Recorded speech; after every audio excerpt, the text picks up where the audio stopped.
Yeah, so basically, I'm about to play Seven Deadly Sins. Check this out, see what it's about and stuff like that. No, I watched the anime show on Netflix and stuff like that, but oh, it's just crazy, yeah. So if I play it, check it out, see how it is. Could be that bad. Graphics aren't bad. Oh wow.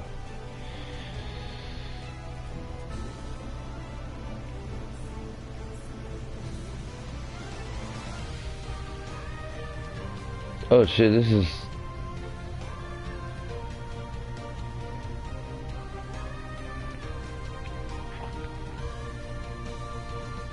maybe recent? Looks a little recent.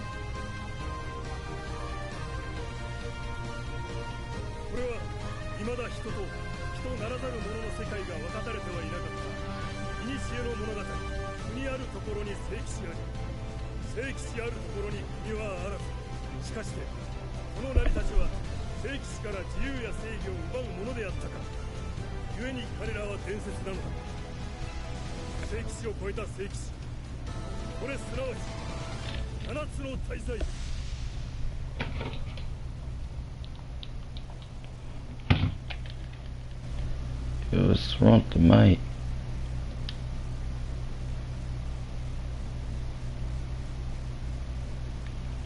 Hold on real quick.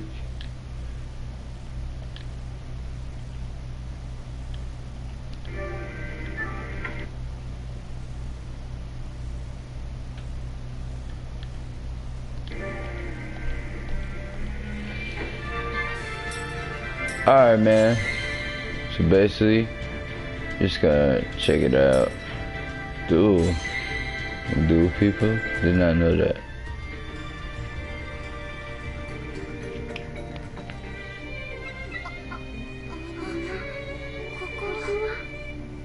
Oh shit, it's in Japanese. I did not mean to do that. Shoot. Huh.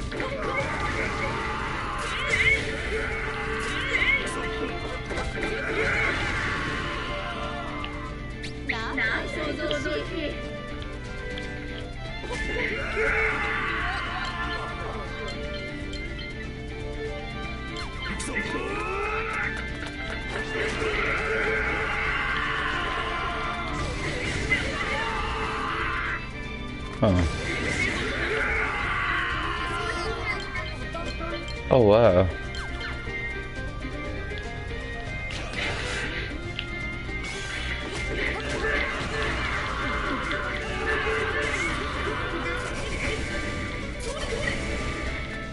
Okay.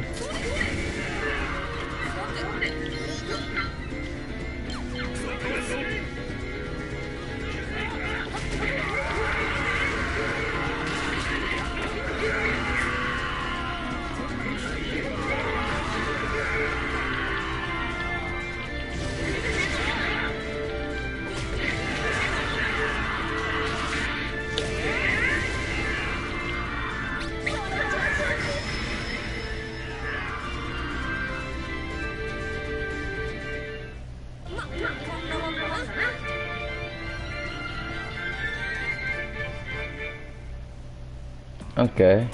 It's a little fun, I mean, I guess. My bad, I have a problem like focusing, trying to talk at the same time. I'm just trying to figure out everything. I mean, I still know, dude. I'm kinda tired, but it is what it is.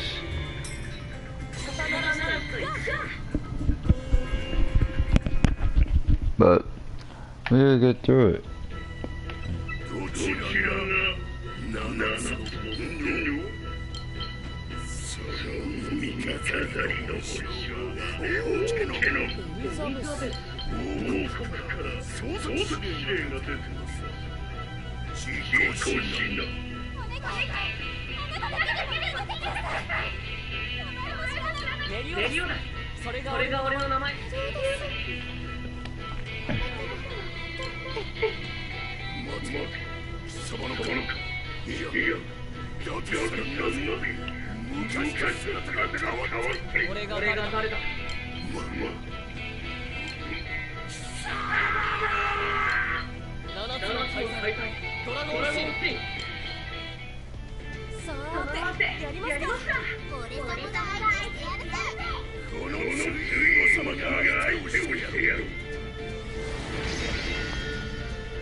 Oh wow.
Oh shit.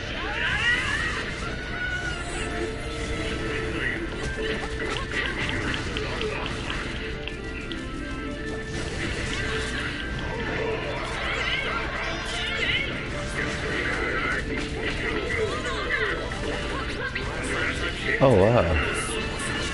It's actually pretty fun.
Hold on.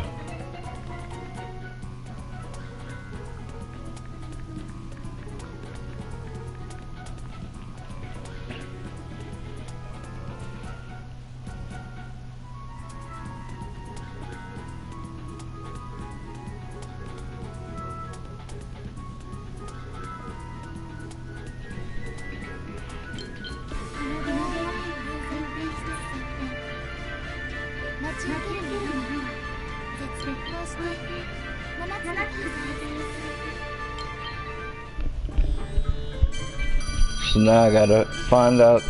I gotta find the other 7 deadly sins.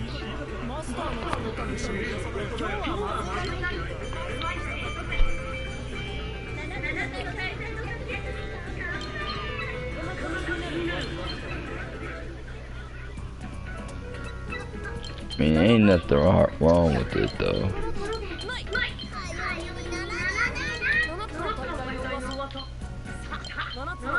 Based on the dialogue that they're speaking in the subtitles, I can definitely tell you this is Japanese.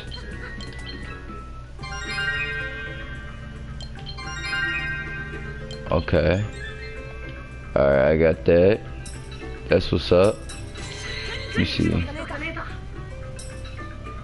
Dialogue off.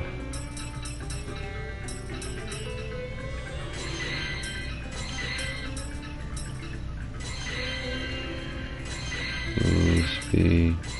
I don't know what that means, but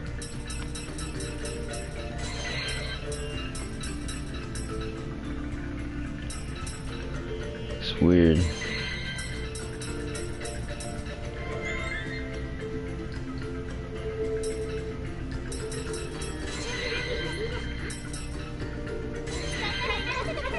Alright.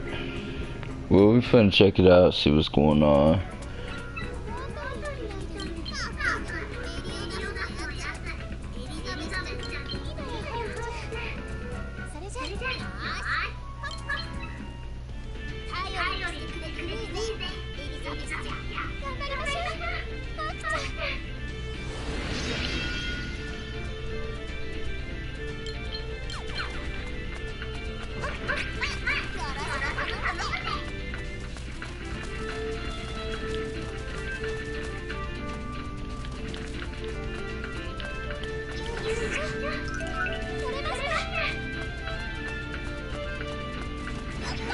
Guess I'm Elizabeth. Now she got multiple reincarnations. Just in case like anybody didn't know. Well, of course the reincarnations before her is dead. But she deprived originally from a goddess. And Meliodas is like the son of the Demon King, if I'm not mistaken. And the goddess in Meliodas, because Meliodas is from over like 3,000 years ago and stuff like that. So with that being said, oh shoot, I don't even know.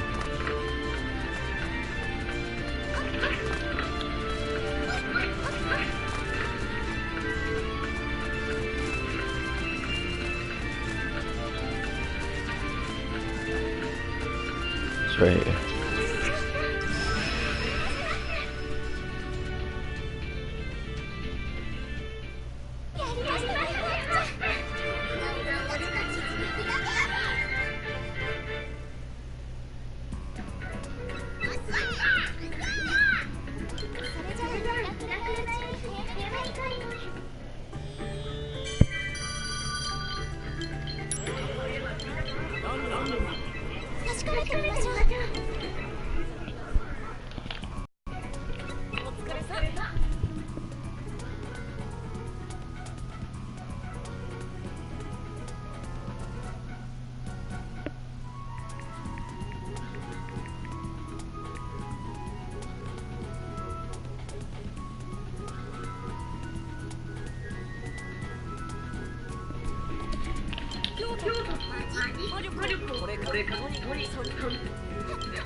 Guessing you can create magic, but I don't know how to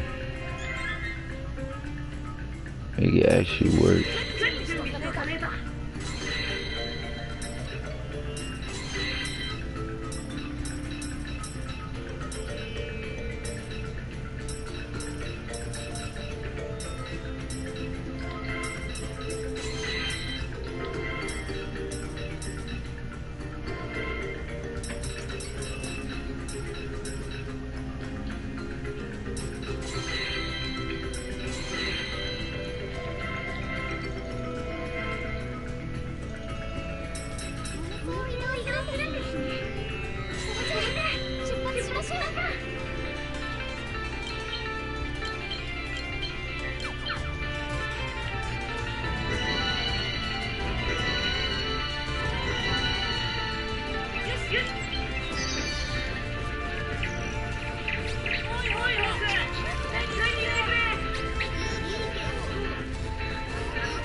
Couldn't be that hard.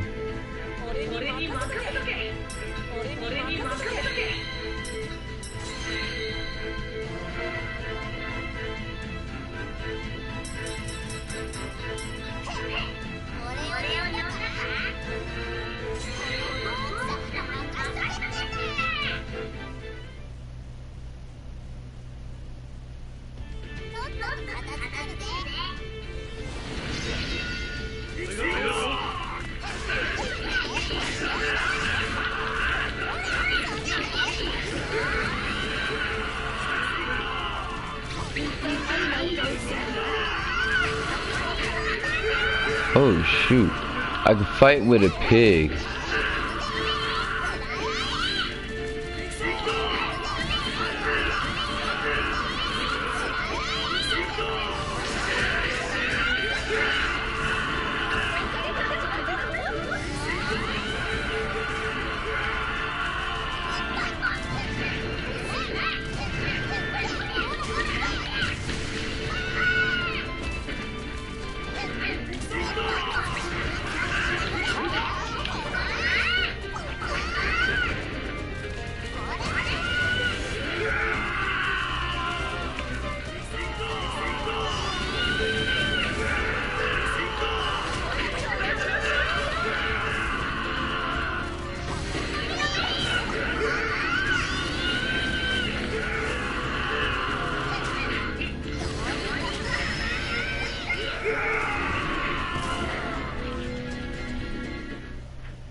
This is too easy. I wish it was like they had a difficulty.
Okay, I got that one.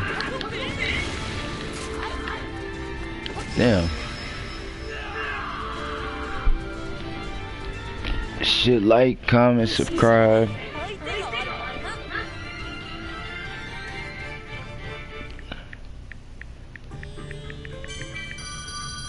Let me see, I just gotta... Bro, I wonder, I was thinking about doing videos of like other games too. Like one's got, might buy one, I don't know yet.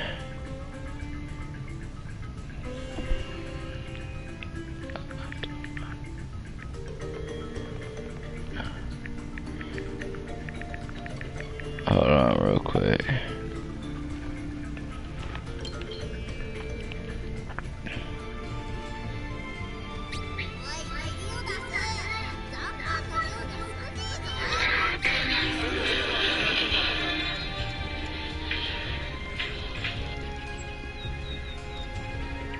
Alright, check it. Tell me why I'm not away. Alright, if they look so good, great.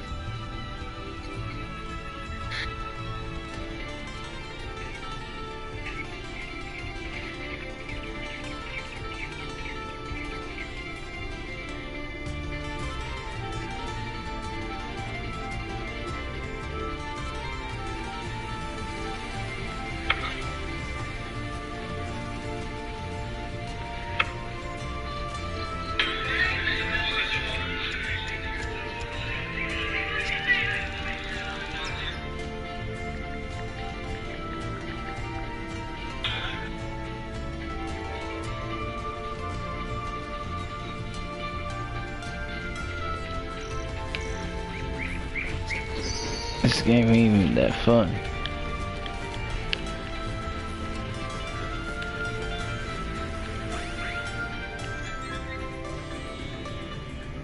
森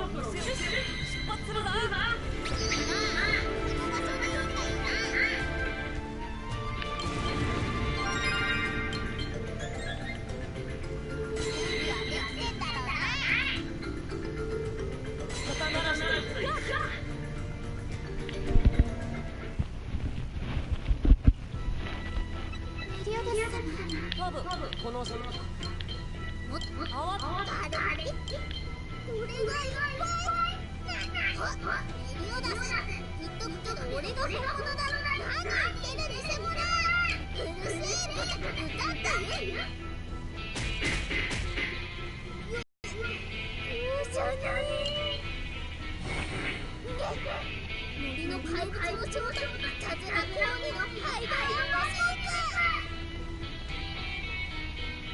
はい人間、森から出ていけ。そろそろ本気出すか。そっと片付けるぜ。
雷を取った方が確かに。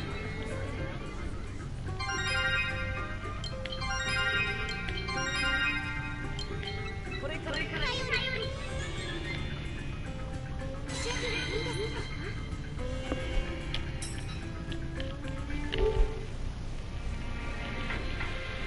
I'm already not liking it.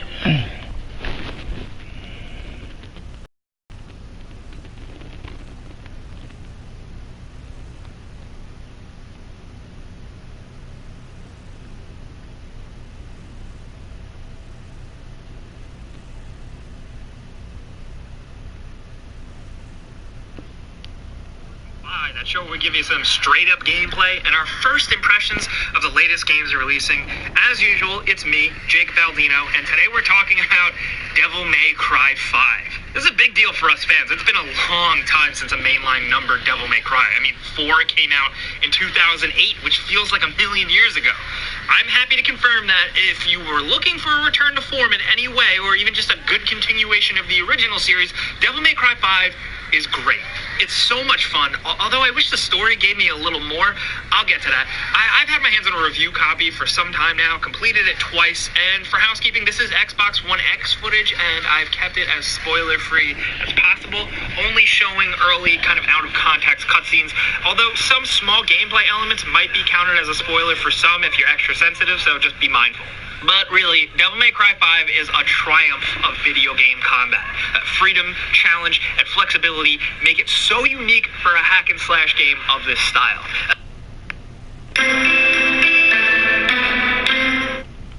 From Software's Sekiro Shadows Die Twice is out on March 22nd for Xbox One, PS4, and PC. It'll be the studio's first major action title since Dark Souls 3 released in 2016. More importantly, it marks a significant departure from the studio's trademark Soulsborne genre into something that's decidedly more action-adventure and stealth. So let's take a look at 15 things you should know before buying into Sekiro, and whether it's the game for you. The story. The setup has been clear from the beginning. The protagonist, a shinobi, loses his arm to an Ashina clan samurai in a duel. His lord is kidnapped and the shinobi is seemingly left for dead. However, he's rescued by someone known as the Sculptor, who gives him a prosthetic arm and the name Sekiro. From there, the rescue mission begins. However, a recent story trailer seems to indicate an interesting past for Sekiro. He began following a warrior named the Owl from a young age, surviving the conflicts of the Sengoku era. How he got to where he is now, who he truly is, and what secrets his past hold should hopefully be revealed in-game. Combat. Lead game designer Masaru Yamamura summed up Sekiro's combat as follows. This is not Dark Souls. This is not Bloodborne. Touted as something brand new, Sekiro's combat is focused on measuring your opponent to know when to deflect and counterattack accordingly. Deflect an attack perfectly while your opponent's posture, represented by a meter in the lower left of the middle screen, is low, and they'll be executed. It won't be easy to deflect, though. Yamamura notes that the timing is very precise, to the point that the development team had to tweak enemy attack animations frame by frame to make sure the player can intuitively understand the timing. Prosthetic tools. That false arm that Sekiro is touting is no ordinary prosthetic. It's a tool that gives him an edge in battle. Players can use its grappling hook to traverse the environment seamlessly, or deploy weapons like the axe for breaking enemy shields, firecrackers for dazing enemies, and even something that engulfs his katana in flames. You can even deploy a metal fan for use as a shield. Tools can be switched in the middle of combat and will consume white spirit emblems with each use. Don't be surprised if even more tools are revealed as the game progresses. Progression. Dark Souls and Bloodborne are generally straightforward when it comes to builds. You customize certain stats, build toward a weapon with a particular skill, equip the required items, and so on. By comparison, Sekiro leans more into the traditional. XP levels you up and leads to skill points, with health and posture upgraded by collecting prayer beads. These skill points are spent in 3 dedicated skill trees, with each catering to different playstyles like stealth, combat, and the prosthetic tools. However, to upgrade a skill tree, you need certain items from the game to unlock it. Special combat arts. Along with skill trees for different abilities, there are also special combat arts that players can earn. While not much information was provided on this, From Software's communications director Yasuhiro Kitao did confirm that they would, quote, make you feel like you're role-playing in a certain way. Perhaps there are combat arts that grant different movesets or weapon proficiency. Perhaps they grant entirely new moves altogether. Time will tell. No corpse run. Ah, the beloved corpse run. You truly haven't suffered in Dark Souls or Bloodborne without losing all your souls and blood echoes, respawning and frantically running back to get them. Sekiro Shadows Die Twice will be doing away with this though, because as CEO Hidetaka Miyazaki noted to Game Informer, he doesn't want to keep doing, quote, the same thing over and over again. That doesn't mean there won't be any disadvantages to dying, even if the player can straight up resurrect themselves. Miyazaki was very clear on wanting, quote, the player to fear death in the same way that they did before, but this will take on a different shape this time. If we were to just add in corpse running, or have to go retrieve something on top of that, it would have felt too messy or too desperate, or a little too much like there's too much at stake, end quote. So don't worry about losing gold or XP on death. Freedom and exploration. The lack of losing any materials when dying is a nice incentive to explore more. The world is designed for a greater degree of freedom in terms of exploration. Miyazaki described it as, quote, probably on the higher end of the spectrum, end quote, compared to the freedom offered in previous games. Though the story sounds locked in up to the halfway point, you're let loose after that, with a great deal of choice and freedom about which order and way you choose to explore. Of course, exploring around will benefit you during combat as well. Whether it's grappling up to vantage points and properly assessing battles before engaging, or simply listening in on enemy conversations. You may even learn some of their weaknesses in the process. Yamamura stated that, quote, the eavesdropping mechanic, conversations with NPCs, overhearing enemy conversations, these are all ways that you can learn about the world and gain hints about combat as well. Enemies attacking each other. Further enhancing the dynamic nature of fights is the ability to bait certain enemies to attack others. Miyazaki says you can create these situations in some way, which can provide quite the advantage. Bait some demons toward enemy soldiers and pick apart whoever survives. That being said, it wouldn't surprise us if different enemies started fighting out of sheer spite without any interference in the game world. Dynamic boss fights. Given the nature of the grappling hook and the exploration aspect of Sekiro's world, boss fights are more dynamic as well. You can move around the boss arena seamlessly, advancing and retreating as necessary, but be careful. Some bosses can also use their enhanced movement to quickly close the distance. We've seen this in fights with Lady Butterfly, who deploys wires to walk on and bounce from with ease. Not every boss will be like that, says Miyazaki. Quote, there are boss fights that through design didn't fit that staple. If in every boss fight you were able to use the grappling hook to zip everywhere or stealth kill every boss, it would just get monotonous and boring. So there may be boss fights where you're up against a huge creature and you need to use the full arena to get around very quickly and use that dynamism. But there may also be fights where you just need to go toe-to-toe and use every piece of kit in your arsenal, end quote. Of course, the environments themselves will have some role to play. There isn't necessarily a ton of room to navigate when fighting the corrupted monk, for instance. Adapt and overcome, as they say. No full stealth playthrough.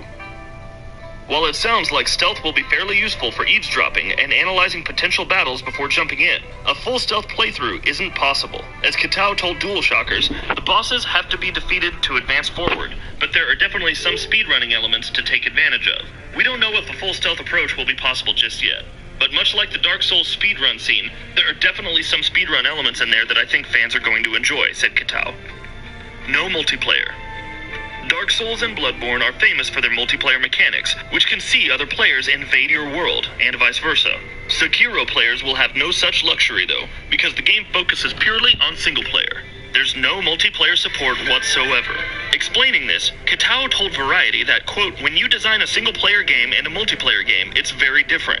The concept this time around, we wanted to focus on a single-player experience and not have any of those limitations when you're designing a game that is meant as multiplayer. That was the focus and the decision, end quote. So if you're looking for some kind of PvP experience at launch, you're out of luck. Multiple endings. One aspect that does carry over from the Soulsborne series is multiple endings. Miyazaki revealed recently that these will be even more rooted in the story. It should be interesting to see what choices players can make to influence the ending, and whether resurrections will play a part. Furthermore, new Game Plus playthroughs, with enemies increasing in difficulty, have also been confirmed for Sekiro. Friendlier tutorials. Some may be wary about Sekiro having tutorials, especially when Yamamura notes that the development team is being very friendly with them. The tutorials won't really teach players the various systems inherent in the game, but instead highlight the overall appeal of the gameplay. This will be particularly useful for, quote, players who are used to our previous titles. These people would play Sekiro and not really get it, and not really understand that appeal, and try to play it from a Dark Souls or a Bloodborne perspective, said Yamamura. The idea of friendlier tutorials was actually based on advice from publisher Activision. In the end, it was really us going to Activision and saying, we need to teach this a little bit more here, and we need to be a little bit friendlier here, said Yamamura. Full creative control. For those worried about Activision's interference in the overall product, Kitao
昔の話だ。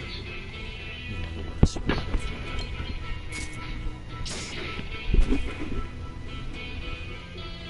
7つのドラゴンシンジ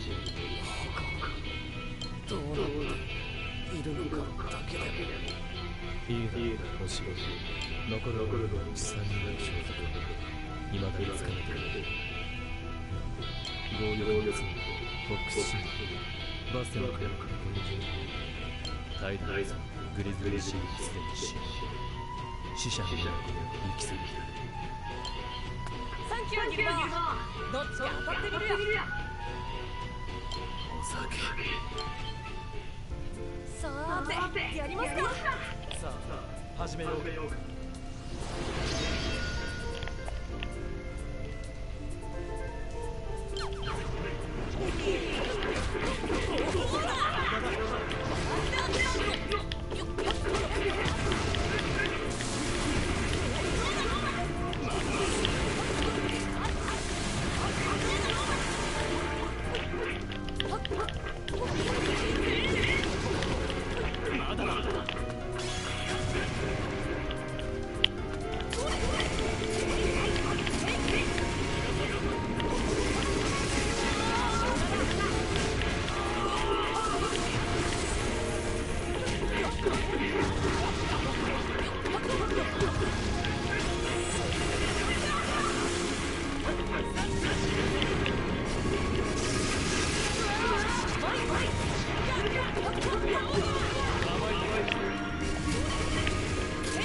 死しバンは監獄にぶち込まれて